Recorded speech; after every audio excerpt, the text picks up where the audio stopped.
সারা দেশের মাধ্যমিক ও উচ্চ মাধ্যমিক পর্যায়ের সব শিক্ষা প্রতিষ্ঠান এবং পলিটেকনিক ইনস্টিটিউটের শ্রেণী কার্যক্রম অনির্দিষ্টকালের জন্য বন্ধ ঘোষণা করা হয়েছে।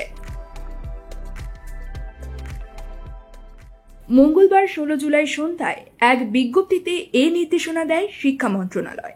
মন্ত্রণালয়ের জনসংযোগ কর্মকর্তা আবুল খায়ের বিষয়টি নিশ্চিত করেছেন।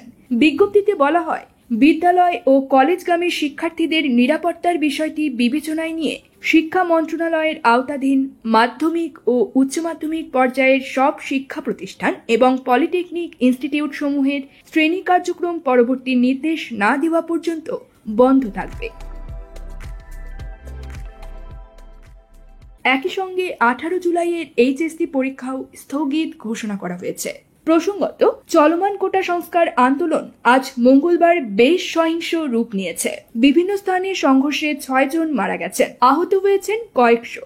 আন্দোলনকারীদের আহ্বানে কোটা সংস্কার আন্দোলনে আজ ঢাকা সহ বিভিন্ন স্থানে স্কুল কলেজের শিক্ষার্থীরাও যোগ দিয়েছিলেন। ঢাকায় নটরডেম কলেজ ও ভিকারুন্নেসার শিক্ষার্থীরা সড়ক অবরোধ করেন।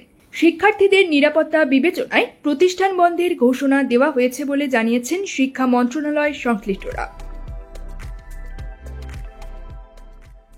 উল্লেখ্য, চলমান কোটা সংস্কার আন্দোলন প্রসঙ্গে কথা বলতে গিয়ে গত রোববার প্রধানমন্ত্রী শেখ হাসিনা মন্তব্য করেন, মুক্তিযুদ্ধ নিয়ে এত ক্ষোভ কেন?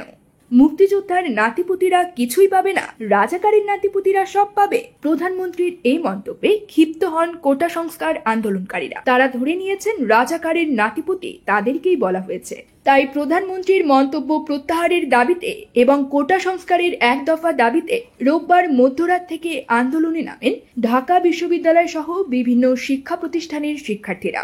গতকাল সোমবার দুপুর থেকে আবারও বিক্ষোভ শুরু করেন আন্দোলনকারীরা। ঢাকা বিশ্ববিদ্যালয়ে তাদের সঙ্গে সংঘর্ষে জড়ায় ছাত্রলীগ। বিকেল 3টা থেকে রাত 9টা পর্যন্ত থেমে থেমে চলা সংঘর্ষে 3 শতাধিক শিক্ষার্থী আহত হন। রাত 10টার পর আন্দোলনকারীরা নতুন কর্মসূচি ঘোষণা করেন এবং সারা দেশের সব পর্যায়ের শিক্ষার্থী ও সাধারণ মানুষকে তাদের সমর্থনে রাস্তায় নামার আহ্বান জানান।